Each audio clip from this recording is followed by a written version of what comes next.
Hi friends, stove మీద బాండి పెట్టుకుని ఒక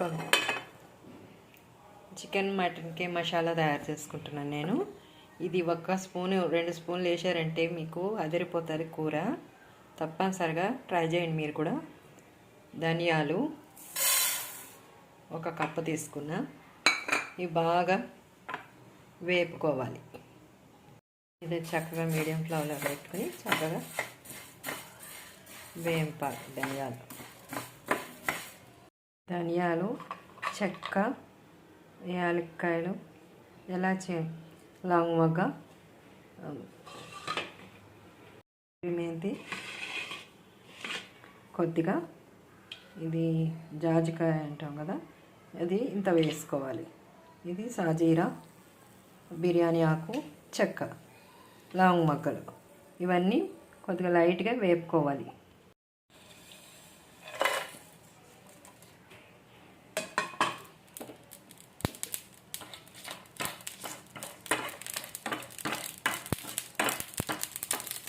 ఇది ఒక్క స్పూన్ వేసారంటే ఈ చికెన్ అయినా మటన్ అయినా వెజిటేబుల్స్ అయినా కానీ ఒక్క స్పూన్ వేస్తే చాలు, అదిరిపోయే టేస్ట్ వస్తుంది.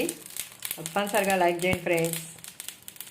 ఇట్లా లైట్గా వేపుకొని ఇవి మిక్సీ జార్లో వేసి మిక్సీ పట్టుకోవాలి. వేపుకున్నాక చల్లారినాక మిక్సీ జార్లో వేసుకున్నాను. వేసుకున్న దాంట్లో వెల్లుల్లిపాయలు, జీలకర్ర, మెంతి పొడి చిటికెడు వేసిన, ఇవి కూడా ఇందులో వేసి ధనియాలు వేసి మిక్సీ పట్టుకోవాలి. సగం పట్టిన తర్వాత అప్పుడు ఈ మిగిలిన ఈ మసాలాని కూడా ఇందులో వేసేసి మెత్త మిక్సీ పట్టుకోవాలి. ఇందులో వేసేసుకొని అంతే ఫ్రెండ్స్, ఎంతో రుచికరమైన చికెన్కి మటన్కి ఎప్పుడంటే అప్పుడు కాకుండా చక్కగా ఒక డబ్బాలో స్టోర్ చేసుకుంటే ఎప్పుడంటే అప్పుడు చికెన్ చేసుకున్న కొద్దిగా చక్కగా వేసుకుంటే చాలా టేస్ట్ ఉంటుంది. ఇది